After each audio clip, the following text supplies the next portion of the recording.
लताइफ हो या चक्रास, ये दोनों टर्म्स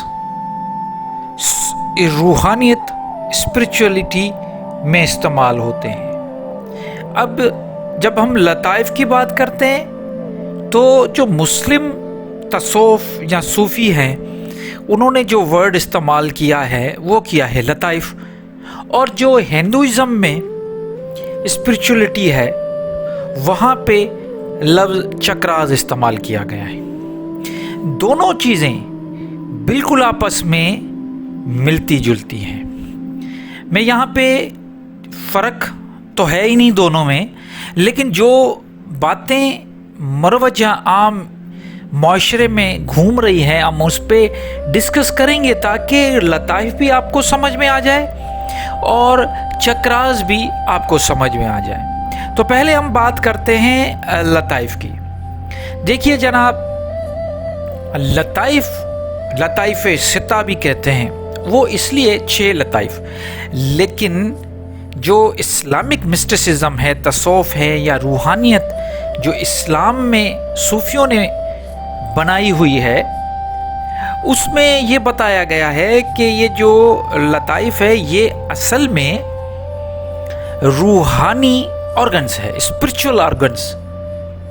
जैसे एक जिस्म है, जिस्म के मुख्तलिफ ऑर्गन्स होते हैं, हार्ट है, दिल, फिर जिगर है, किडनीज, ये सारे हमारे फिजिकल जिस्म के ऑर्गन्स हैं। इन सब के अपने अपने काम हैं और ये सब आपस में भी जुड़े हुए हैं। अगर एक का फंक्शन ख़राब होगा तो वो दूसरे पे अंदर जो है वो असर करेगा।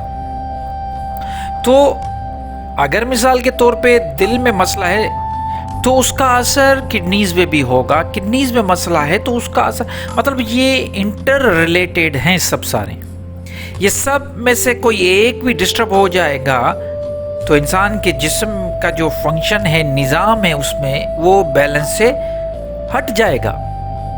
तो ज़िंदगी गुजारने के लिए ऑर्गन्स का सेहतमंद होना बहुत ज़रूरी है। और जब भी ऑर्गन्स में कोई मसला आता है, बीमार पड़ जाता है, तो उसकी दवाई, उसके लिए उसकी तशख़ीस होती है, पहले उसका डायग्नोज होता है, डायग्नोज के बाद उसको हम फिर ट्रीटमेंट की तरफ जाते हैं।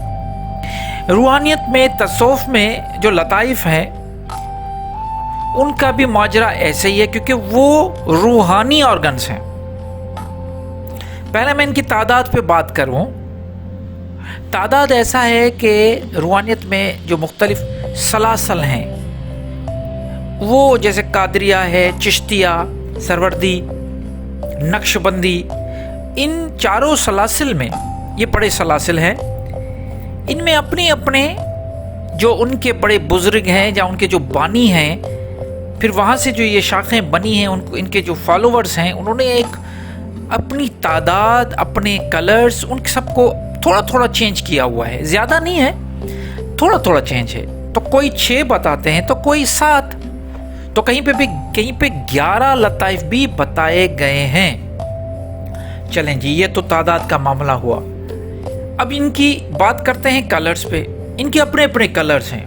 किसी को ऑरेंज कलर दिया है, किसी को पर्पल, लाल, वाइट, रेड, मुख्तलिफ कलर्स हैं। अब इनके नाम भी हैं। अब नाम पे आते हैं। लतीफ़ा कल्ब, लतीफ़ा नफ्स, लतीफ़ा रूह, लतीफ़ा खफ़ी, लतीफ़ा अख़फ़ा, लतीफ़ा सिर, लतीफ़ा अना। अब ये 6-7 जो मैंने आपको बताया ये उनके नाम हैं और इनके नाम के साथ इनके कलर्स हैं। पहले मैं लताइफ पे बात कर रहा हूँ, उसके बाद में चक्रास पे बात करूँगा। ये ज़रा सुनने की और समझने की बात है। तो ये तो उनके कलर्स हो गए, जो मुख्तलिफ नाम हो गए। अब आ जाते हैं उनके कलर्स भी मैंने बताया, सबको असाइन किए हुए हैं, अलग अलग सलासिल में अलग अलग कलर्स असाइन किए हैं। क्यों असाइन किए हैं? वो इसलिए असाइन किए हैं कि जब भी कोई ख़ास लतीफ़ा, ये कहा जाता है कि वो जब एक्टिव होता है या उस पर जब काम किया जाता है, एक्टिव करने के लिए जिक्र अज़कार किया जाता है और उसका जब रिजल्ट आता है तो इंसान के सामने जब मुराकबा होता है या कोई भी एक्सरसाइज की जाती है तो वो जो उसका मखसूस कलर है वो जब सामने आ जाए, आंखों के सामने आ जाए, तो ये समझ लीजिए कि वो एक्टिव हो गया। तो कलर का ये है काम। इसके बाद फिर मकामात हैं, जैसे ऑर्गन, जिस्म में ऑर्गन है तो उनके अपने अपने मकाम है। दिल की जगह अपनी है, फिर किडनीज अपनी जगह पे है। सबको पता है कि चेस्ट के लेफ्ट तरफ पे दिल होती है, किडनीज दोनों तरफ एब्डोमेन में है, पेनक्रिया इन दोनों किडनीज के बिल्कुल बीच वाले एरिया में है, हमारे जो लिवर है वो भी थोड़ा उससे नीचे है। तो ये मुख्तलिफ ऑर्गन्स की लोकेशंस हैं। तो अब लोकेशंस पे बात करते हैं तो रूहानियत में कहा जाता है कि ये लताइफ अपनी अपनी लोकेशन रखते हैं। जैसे मिसाल दे देता हूँ, लतीफ़ा नफ्स, इसकी लोकेशन नफ जो है उसके इर्द गिर्द होती है, या कोई तो कहता है कि बिल्कुल उसी की जगह पे है, या कोई कहता है उससे थोड़ा नीचे है। फिर दूसरा लतीफ़ा कल्ब, जैसा है उसका नाम ही लतीफ़ा कल्ब है तो वो कल्ब की जगह पे है। अब उसके बिल्कुल सामने, मतलब राइट साइड, बिल्कुल उसके पैरेलल में लतीफ़ा रूह है। फिर उससे थोड़ा 2 इंच ऊपर लतीफ़ा खफ़ी है, उसके बिल्कुल सामने मतलब कल्ब के फिर 2 इंच ऊपर लतीफ़ा अख़फ़ा है। इन चारों के बीच में सीने के लतीफ़ा सिरी खफ़ी, ये सारे अना थर्ड आई की जगह पे। तो ये मुख्तलिफ मकामात हैं। ये हो गए लताइफ। अब इसको एक्टिव करने के लिए क्या बताया गया, या इसको उजागर करने के लिए मुख्तलिफ ज़िक्र अज़कार और मुराकबे बताए जाते हैं। इस पे मैं थोड़ा आगे डिस्कस करूँगा जब मैं चक्रास पे बात करूँगा, लेकिन इस पे भी ये बता दूँ कि मुख्तलिफ बताए जाते हैं कि इनके ख़ास ज़िक्र है, हर एक का ख़ास ज़िक्र है। कहीं पे बताया जाता है कि सामने मुरीद बैठता है अपने मुर्शिद के और वो अपनी निगाह से भी वो एक्टिव करते हैं। तो ये इस पे भी हम थोड़ा आगे डिस्कस करेंगे। अब मैं आ जाता हूँ अपना चक्रास के। अब चक्रास में ये है, बिल्कुल ये भी रूहानी ऑर्गन्स हैं। ये 7 चक्रास हैं। मैंने जब लताइफ के बात की थी उसकी कलर थी, इसमें भी मुख्तलिफ कलर्स उनकी आइडेंटिफिकेशन है। मैंने लताइफ में आपको बताया था कि इनकी जो लोकेशंस हैं वो, जैसे मैंने आपको बताया, सीने में 5, एक नाफी में और एक जो थर्ड आई की पेशानी की जगह है जो हम कहते हैं फोरहेड। तो ये हो गया। इनका ये है कि आपका फोरहेड से भी ऊपर से शुरू होता है, ये बिल्कुल वर्टिकल है। मूलाधार चक्कर, मतलब जहाँ पे आप टेल बोन की जगह पे बैठते हो वहाँ तक, ये बिल्कुल रूट चक्रा से चलता है, हार्ट चक्रा, फिर ये नेक पे चले जाएं, फिर नॉबी पे भी हैं, ये बिल्कुल वर्टिकल होते हैं। तो ये हो गए इनके चक्रास। कलर्स भी हैं। इनको उजागर करने के लिए भी मुख्तलिफ ये समझें कि चांटिंग होती है। हिंदुज़म में भी चांटिंग बताए जाते हैं, विरद बताए जाते हैं, वजीफे बताए जाते हैं। अच्छा, और मज़े की बात यह है कि इसको क्यों एक्टिव किया जाए। अब सवाल यहाँ पे पैदा होता है, दोनों में, मतलब हिंदुज़म में, मुस्लिम में या दुनिया भर में जो ये लताइफ और चक्रास की बात करते हैं, तो ये आखिर क्यों इनको एक्टिव किया जाए, ये भी एक सवाल है। तो ये इसलिए एक्टिव किए जाते हैं कि आपके मामला ठीक हों, आपकी हीलिंग, ये चक्रास की हीलिंग इसलिए होती है कि आपकी ज़िंदगी के जो मामला हैं वो ठीक हों। लेकिन अच्छा, इसको किस तरह किया जाता है, अब इस पे बात करते हैं। वो ये होता है कि जब आप किसी मुर्शिद के पास जाते हैं, दोनों गुरु के पास जाएं, इधर मुस्लिम मुर्शिद के पास जाते हैं, उधर गुरु के शिष्य होते हैं, इधर मुस्लिम के मुरीद होते हैं मुर्शिद के, तो वो दोनों एक तो आपको दे देता है कि भाई ये जिक्र करो या ये विरद पढ़ो, ये नाम जपो, और साथ ही साथ कभी कहते हैं कि हमारे सामने बैठो, मुराकबा हम करवाते हैं कहीं पे भी। तो वो तो वहाँ पे हर चक्रास में वो अपना हाथ भी लगाते हैं। यहाँ तक कि रूट चक्रा जो मैंने आपको बताया कि वो उसकी जगह टेल बोन पे है, बैठने की जगह पे, वहाँ तक, यहाँ तक कि मैंने ये भी पढ़ा भी है, सुना भी है बहुत सारे लोगों से कि उन्होंने शिकायत भी की कि ऐसी औरतें भी हैं जिनको जब रूट चक्रा के हवाले से बात की जाती है तो उनके गुरु कहते हैं कि हमें हाथ लगा के भी हम इसको एक्टिवेट करते हैं, और वो हाथ लगवाती भी हैं। यहाँ तक इतनी घटिया बात भी हमने सुनी है, पढ़ी है। तो इनको एक्टिव करने का ये तरीका बताया जाता है। लेकिन हम इन सारी चीज़ों को थोड़ा और तरीक़ों से देखते हैं।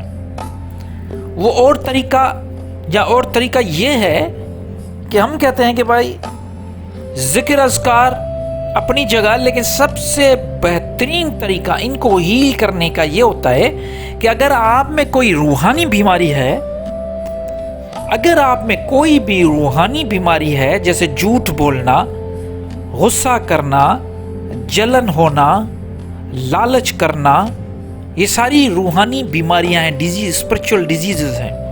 अगर ये आप में मौजूद हैं, इसका मतलब ये है कि आपके रूहानी ऑर्गन्स में प्रॉब्लम है।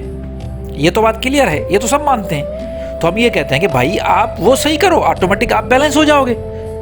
आप बैठ के मुराकबा कर रहे हो, आप बैठ के जो है वो इस चीज़ का ख्याल कर रहे हो कि आपके लताइफ ठीक हों, और असल मामला लताइफ ख़राब इसलिए हुए कि आपके मामला ख़राब थे। आप झूठ बोलना बंद कर दो। आप करके देखें, एक हफ्ता करके देखें, 21 दिन करके देखें। मैं लिख के देता हूँ, आप ये करके देखें। 21 दिन का फार्मूला दे रहा हूँ।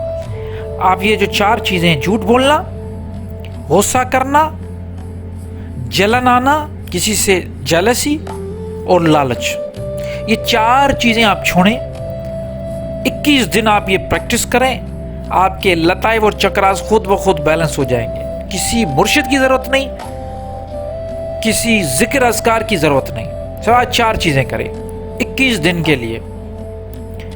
अपने रूह की बीमारी को कंट्रोल इन 4 चीज़ों से करें। बाकी बीमारियों को बाद में देख लेंगे। ये सिर्फ 4, झूठ ना बोलें, जलन ना हो किसी के साथ, गुस्से पे कंट्रोल करें। अगर किसी को देख के जलन हो रही है कि उसके पास ये है, मेरे पास ये नहीं, तो सोच लें कि ये अल्लाह की तरफ से, ये भगवान की तरफ से, ये उस हस्ती की तरफ से मिली हुई चीज़ें हैं। ये अल्लाह ने ये डिस्ट्रीब्यूट किया, इसमें हमारा क्या जाए। हमें जो मिला है हम उसको देखते हैं, उसको संभालना है। तो जलना नहीं, गुस्सा नहीं करना, लालच नहीं करनी। आपके लताइफ और चक्रास खुद ब खुद बैलेंस हो जाएंगे। तो ये थी छोटी सी बात जो मैं लताइफ और चक्रास पे अक्सर बात करता हूँ, तो सोचा आपके साथ भी ये डिस्कस कर लूँ। अगर आपको मेरी बात समझ में आई है, यहाँ तक भी पहुँच गए, 12 मिनट तक आपने ये मेरा जो भी मैं आपसे बात करना चाह रहा था वो आपने समझ भी ली बात, तो कमेंट में मुझे ये ज़रूर लिखें कि आज के बाद हम ये कोशिश करेंगे कि ये 4 बीमारियों से बचें। झूठ, गुस्सा, लालच, जलन। ये लिखें, झूठ, गुस्सा। अपने कमेंट में क्या लिखना है? नो झूठ, गुस्सा, लालच, झूठ, गुस्सा, लालच और जलना। ये 4 चीज़ें आप लिख लें कमेंट में। और अगर वीडियो वाकई आपको पसंद आई है तो इसको ज़रूर अपने दोस्तों के साथ, अपने प्यारों के साथ शेयर करें ताकि वो भी इस चीज़ को देखें और समझें। अपना टाइम ज़ाया ना करें, कहीं पे जाने की ज़रूरत नहीं। अपने अंदर अपने आप को कोई आपको ठीक नहीं कर सकता जब तक आप खुद अपने मुर्शिद ना बने। उम्मीद करता हूँ बात वाज़ेह हो गई होगी। मुझे अपनी दुआ में याद रखिएगा। अल्लाह हाफिज़।